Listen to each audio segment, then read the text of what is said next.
Bonjour et bienvenue dans ce nouvel épisode des Blabla de Sandra. Aujourd'hui, on va aborder une question sensible mais passionnante. Est-il plus facile de réussir une carrière d'écrivain quand on est un homme que quand on est une femme? La littérature a longtemps été dominée par les hommes, mais est-ce encore le cas aujourd'hui?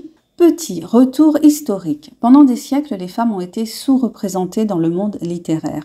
Exemple, Marianne Evans a dû publier sous le pseudonyme masculin George Eliot pour être prise au sérieux au XIXe siècle. Même chose pour les sœurs Brontë qui ont d'abord choisi des prénoms masculins, Currer, Ellis et Acton Bell. Le message était clair, pour être lu, mieux valait cacher son identité féminine. Des obstacles persistants pour les femmes. Aujourd'hui, les femmes publient énormément, parfois plus que les hommes dans certains genres, comme la romance ou la littérature jeunesse, mais elles rencontrent encore plusieurs freins. Moins de reconnaissance dans les prix littéraires prestigieux. Par exemple, le prix Goncourt a été attribué majoritairement à des hommes depuis sa création. Elles sont aussi confrontées à des stéréotypes tenaces. Une femme est souvent associée à des genres dits mineurs, comme la romance. Alors qu'on le sait bien toutes, écrire une belle romance, ce n'est pas évident du tout. Alors qu'un homme qui écrit de la science-fiction ou du polar est perçu comme plus sérieux, entre guillemets. Exemple, J.K. Rowling a choisi d'utiliser ses initiales plutôt que son prénom Joanne pour ne pas effrayer les jeunes lecteurs masculins. Quand être un homme aide vraiment? Un écrivain homme bénéficie encore souvent d'un statut plus légitime, entre guillemets. Par exemple, Michel Houellebecq est présenté comme un grand penseur de notre époque, alors que des romancières qui explorent des thèmes tout aussi profonds, comme Annie Ernaux avant son prix Nobel, ont parfois été qualifiées de confessionnelles ou intimistes. Même dans l'auto-édition, certains témoignent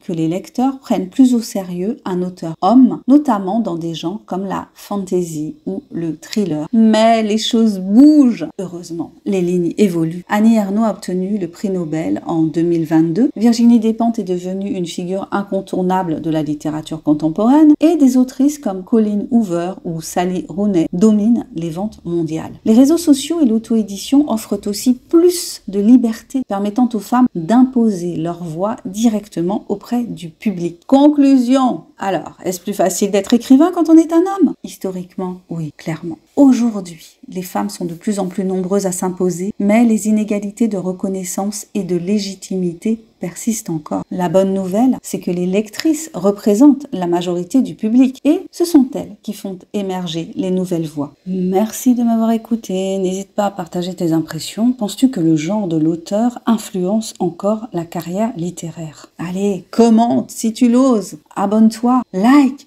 et partage. Participe au bruit du monde de l'auto-édition. Et pense à découvrir mon dernier bébé de papier paru à ce jour, L'amour minimaliste.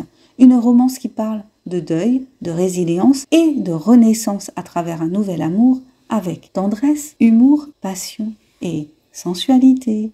Bye bye!